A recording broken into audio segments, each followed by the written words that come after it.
कहानी की शुरुआत में एक मासूम बच्चे को दिखाया जाता है जिसका इस दुनिया में कोई नहीं है। वह अनाथ है, इसीलिए उसे एक अनाथ आश्रम में रहना पड़ता है। आज गुलशन 9 साल का हो चुका है और अनाथ आश्रम के रूल्स के मुताबिक 9 साल के होने के बाद हर एक बच्चे को काम करना पड़ता है। इसीलिए गुलशन को एक जगह ले जाया जाता है जहां पर उसी की तरह बहुत सारे छोटे छोटे बच्चे हैं। गुलशन को भी उनके साथ काम सीखना पड़ता है। यहाँ कि बच्चे को भरपेट खाना नहीं मिलता, जिस वजह से हर एक बच्चा दिन रात भूखा ही रहता है। भूख की वजह से बच्चों को नींद भी नहीं आती और अब बच्चे तय करते हैं कि यहाँ का जो इनका बॉस है उससे और खाने की डिमांड करेंगे, लेकिन ऐसा करने की किसी के अंदर हिम्मत नहीं होती। इसीलिए बहुत सारी रस्सियों को ये इकट्ठा करते हैं और हर एक बच्चे से कहा जाता है कि एक एक रस्सी को इसमें से चुन लो जिसके पास सबसे छोटी रस्सी आएगी। और अब सब अपनी अपनी रस्सी को चुन लेते हैं। सबसे छोटी रस्सी गुलशन के पास आती है, इसीलिए अब उसे ही बात करनी होगी। अगले दिन जब सब बच्चे खाना खा रहे होते हैं तो गुलशन अपनी टेबल से उठकर बॉस के पास जाता है और कहता है कि मुझे और खाना चाहिए, मुझे भूख लगी है। हम सबको जो आप खाना देते हो वह खाना हमारे लिए भरपूर नहीं है, आपको हमारी डाइट बढ़ानी होगी। यह सुनकर बॉस पूरी तरह से हैरान हो जाता है क्योंकि आज पहली बार किसी बच्चे ने खाने की डिमांड की है।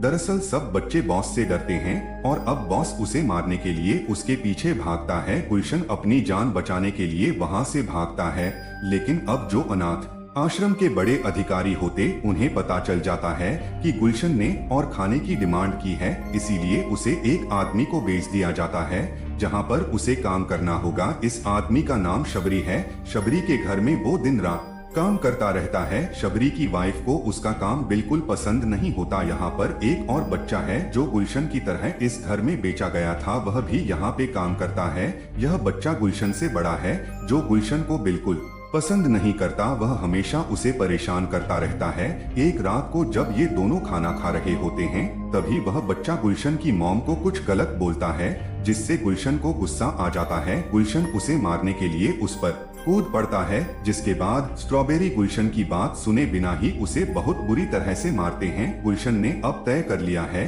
कि वह यहाँ पर नहीं रहेगा, इसीलिए अगली सुबह वह अपना सामान लेकर इस घर से भाग जाता है। जब वह सड़क पर जाता है तो देखता है कि लंदन यहाँ से 70 मील की दूरी पर है। गुलशन तय कर लेता है कि वह यहाँ से लंदन जाएगा जहाँ वह अपनी एक नई जिंदगी की शुरुआत करेगा। लेकिन गुलशन को यह अंदाजा नहीं होता कि 70 मील कितना होता है। इतना लंबा सफर तय करने में उसे कितना वक्त लगेगा। हालांकि उसके पास खाने की कुछ चीजें भी हैं, लेकिन जल्द ही वो सब कुछ खत्म हो जाता है। गुलशन को अब भूख लगती है। वह देखता है कि उसके सामने लकड़ी का एक घर है। खाने की उम्मीद में गुलशन उस घर पर जाता है, लेकिन वो लोग उसे वहां से भगा देते हैं। गुलशन बहुत ज्यादा भूखा है, वो थक चुका है, उसके शरीर में बहुत कमजोरी आ चुकी है, इसीलिए चलते चलते वो सड़क पर ही गिर जाता है। एक औरत उसे देख लेती है, जिसके बाद वो गुलशन को अपने घर ले आती है, उसे खाने के लिए खाना देती है। जो खाने के बाद ऑलिव को ऐसा लगता है जैसे उसका एक दूसरा जन्म हुआ है, क्योंकि उसे उम्मीद नहीं थी कि कभी उसे खाना दोबारा मिल सकता है। हर कोई उसे धुतका रहा था। अगली सुबह पूरी तरह से ठीक होने के बाद गुलशन एक बार फिर से लंदन की तरफ निकल पड़ता है। अगले 7 दिनों तक वह लगातार चलता रहता है। उसके पैरों में छाले पड़ जाते हैं। वह बहुत ज्यादा थक चुका है, लेकिन अब वो उस शहर पहुंच चुका है जहां के लिए वो निकला था, यानी कि लंदन। उसके शरीर में इतनी कमजोरी होती है कि सड़क के किनारे एक जगह वो लेट जाता है। तभी वहां पर एक लड़का आता है। वो उसे कहता है, क्यों ना तुम मेरे साथ मेरे घर चलो। ये लड़का उसे अपने घर ले आता है। दरअसल ये लड़का पेशे से एक चोर है। वो बाजार में घूम घूम कर छोटी मोटी चोरियां करता है। घर में उसी की उम्र के और भी बहुत सारे बच्चे होते हैं। ये सब के सब चोर हैं और इनका जो लीडर है उसका नाम फैगन है। यहाँ पर 2 लड़कियां भी हैं जिनसे फैगन गलत काम करवाता है। दरअसल यह बच्चे जो भी चोरियां करते हैं, फैगन उस सामान को बेचकर इन सब के लिए खाने, कपड़े और रहने का इंतजाम करता है। और अब यह सब बच्चे मिलकर गुलशन को चोरी करना सिखाते हैं ताकि वह भी उन्हीं की तरह बन जाए। गुलशन को यहाँ इन बच्चों के साथ रहकर बहुत खुशी होती है, क्योंकि यहाँ पर भरपेट खाना है। सब उसी की उम्र के बच्चे हैं, लेकिन वह बहुत शांत है, इसीलिए बाकी सभी बच्चे हमेशा चिढ़ाते हैं। अब गुलशन को ट्रेनिंग देने के बाद अगले दिन गुलशन का वह दोस्त जो उसे यहाँ पर लाया था, अपने साथ मार्केट ले जाता है ताकि उसे दिखा सके कि प्रैक्टिकली चोरी कैसे होती है। यह देखते हैं कि एक दुकान के बाहर एक बूढ़ा आदमी किताब पढ़ने में मग्न है। गुलशन का दोस्त तय करता है कि वह वहाँ पर जाकर उस आदमी की चोरी करेगा और गुलशन को देखना है कि यह काम प्रैक्टिकली कैसे किया जाता है। गुलशन के दो दोस्त उस आदमी की चोरी करना शुरू कर देते हैं, लेकिन अंदर से दुकान का जो ओनर होता है वह उन्हें देख लेता, वह भागकर बाहर आता है। गुलशन के दोनों साथी वहां से भाग जाते हैं, लेकिन गुलशन डर के मारे वहीं पर खड़ा रहता है। बूढ़ा आदमी जब पलट कर देखता है तो उसके सामने गुलशन है। उसे लगता है कि गुलशन ने उसकी चोरी की है, इसीलिए वह उसका पीछा करना शुरू कर देता है। गुलशन भाग रहा होता है और अब मार्केट के बहुत सारे लोग चोर चोर कहकर गुलशन के पीछे भाग रहे होते हैं। तभी एक आदमी गुलशन के सामने आता है, उसके मुंह पर एक पंच मारता है, जिससे गुलशन वहीं जमीन पर गिर जाता है। गुलशन को बुरी तरह से पीटा जाता है और अब पुलिस आकर गुलशन को कोर्ट के पास ले जाती है, जहां पर गुलशन को चोरी करने के लिए 3 महीने की सजा सुनाई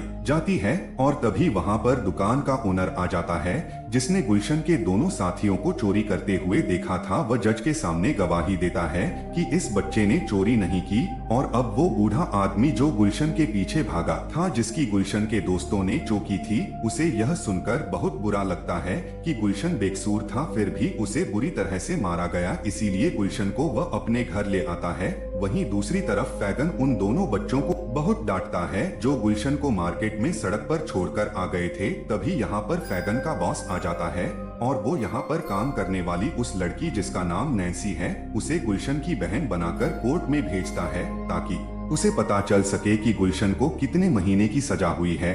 पर वहाँ पर उसे पता चलता है कि जिस आदमी की बच्चों ने चोरी की थी वही आदमी गुलशन को अपने साथ अपने घर ले गया। वहीं गुलशन को घर पर दिखाया जाता है, जहाँ पर वो बूढ़ा आदमी और उसकी पत्नी दोनों गुलशन का बहुत ध्यान रखते हैं। गुलशन अब ठीक हो चुका है, वह उनके घर के सारे काम करता है। गुलशन का स्वभाव बहुत ही शांत होता है, जो देखकर बूढ़ा आदमी और उसकी पत्नी दोनों यह तय कर लेते हैं कि वह गुलशन को अपने साथ अपने घर पर ही रखेंगे। ये गुलशन को अपने बच्चे की तरह ट्रीट करते हैं, क्योंकि इनकी कोई संतान नहीं है। अब एक दिन वो बूढ़ा आदमी गुलशन से कहता है कि ये किताबी और पैसे लेकर जाओ और उसी दुकान में देना जिस दुकान के बाहर पहली बार मैंने तुम्हें देखा था। गुलशन ऐसे ही करता है, वो किताबें और पैसे लेकर उस दुकान की तरफ चल पड़ता है। तभी वहाँ पर जो फैगन का बॉस होता है, नैन्सी, वो दोनों गुलशन को देख लेते हैं, क्योंकि बहुत वक्त से इनकी गुलशन पर नजर थी।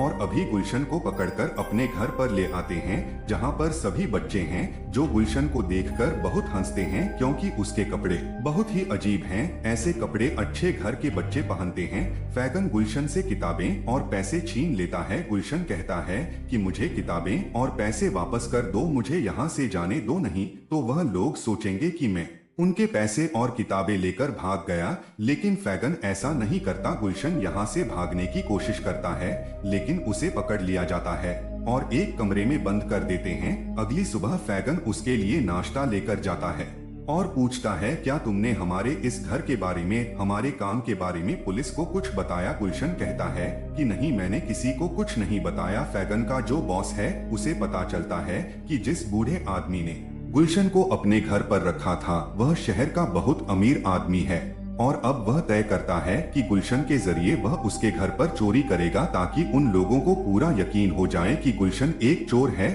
वह कभी गुलशन को एक्सेप्ट नहीं करेंगे। इसके बाद हमेशा के लिए गुलशन को उनके लिए काम करना होगा। और अब फैगन का बॉस गुलशन को लेकर रात को घर से बाहर निकलता है। वह अपने एक साथी से मिलता है। इनके पास 2 पिस्टल हैं और उन पिस्टल को लेकर गुलशन के साथ ये उसी बूढ़े अमीर आदमी के घर की तरफ बढ़ चलते हैं। गुलशन उनसे बहुत रिक्वेस्ट करता है कि मुझे छोड़ दो, मैं उस घर में चोरी नहीं करना चाहता, लेकिन वह उसकी बात नहीं सुनते और घर के पास जाकर की एक छोटी सी खिड़की से गुलशन को घर के अंदर भेज देते हैं। गुलशन ऊपर की तरफ भागकर जाना चाहता है, लेकिन फैगन का बॉस उसे गन पॉइंट पर लेकर कहता है कि तुम्हें दरवाजा खोलना होगा, नहीं तो मैं तुम्हें गोली मार दूंगा। बॉस के कहने पर उसे दरवाजा खोलना पड़ता है और अब बॉस और उसका साथी अंदर आ जाते हैं। उनकी आवाज सुनकर ऊपर जो बूढ़ा कपल होता है वह अपनी गन्स लेकर नीचे की तरफ आने लगते हैं और जैसे गुलशन उन्हें देखता है वह सीढ़ियों के ऊपर उनकी तरफ भागता है।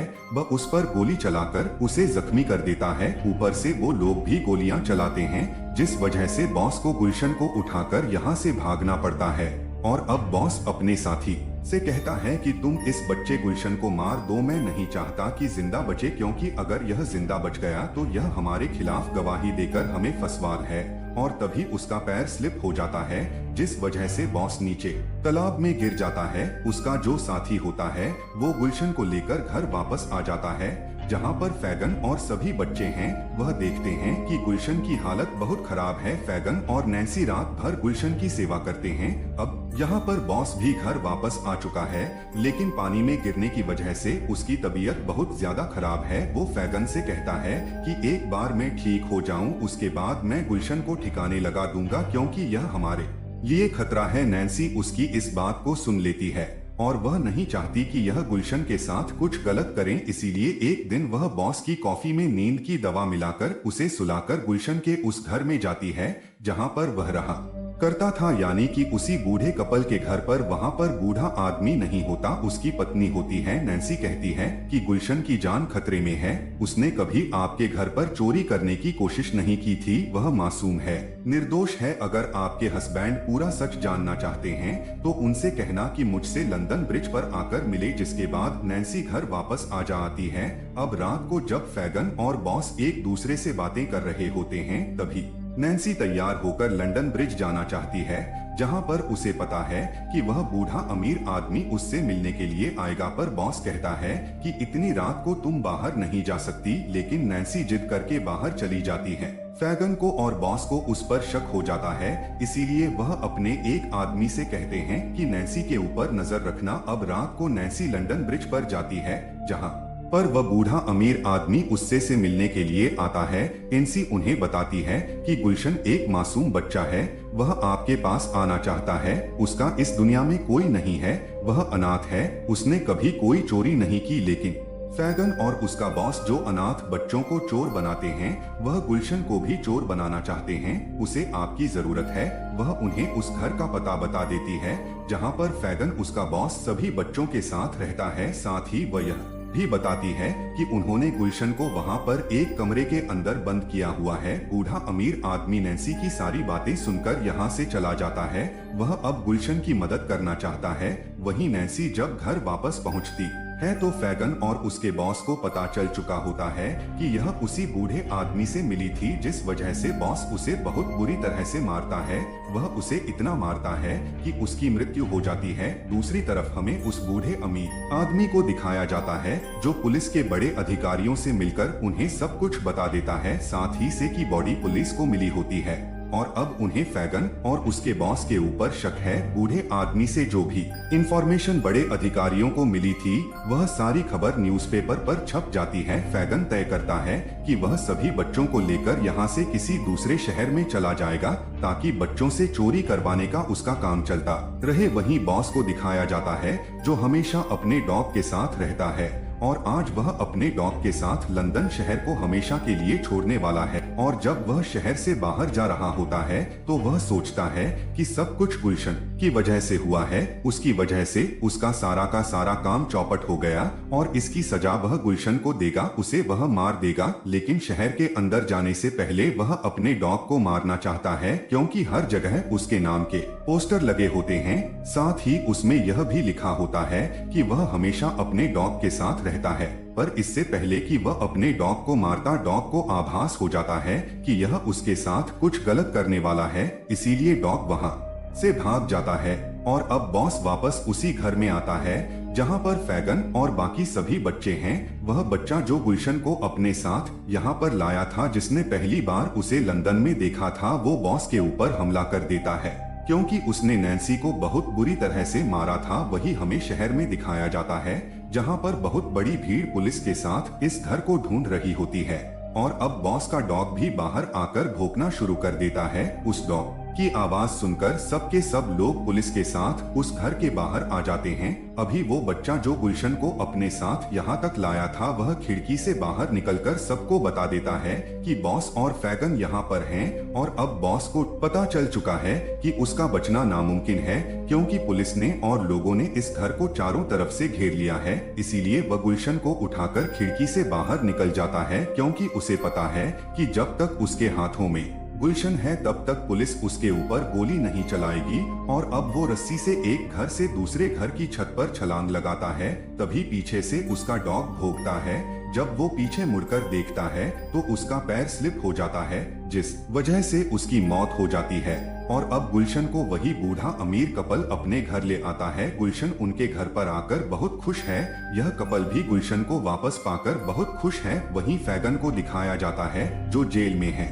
गुलशन उस बूढ़े अमीर आदमी के साथ फैगन से मिलने के लिए जाता है, क्योंकि फैगन ने हमेशा उसके साथ अच्छा बर्ताव किया था। जब उसे गोली लगी थी तो फैगन और नैन्सी ने रात भर उसकी सेवा की थी, जिस वजह से उसकी जान बच गई थी। वो फैगन से मिलता है, लेकिन फैगन उसे नहीं पहचान पाता, क्योंकि उसकी दिमागी हालत खराब हो चुकी है। उसे सजाए मौत मिली है। लिवर चाहता है कि उसकी सजा माफ कर दी जाए, लेकिन उसकी बात कोई नहीं सुनेगा। इसीलिए आंखों में आंसू लिए वह जेल से बाहर निकल जाता है, जिसका मतलब यह है कि फैगन का भी वही अंत होगा जो कि बॉस का हुआ। लेकिन गुलशन जो कि हमेशा से मासूम था, जिसका इस दुनिया में कोई नहीं है, उसका भविष्य उज्जवल है। और इसी के साथ यह फिल्मी कहानी यहीं पर खत्म हो जाती है। उम्मीद करते हैं कि यह कहानी आपको पसंद आई होगी।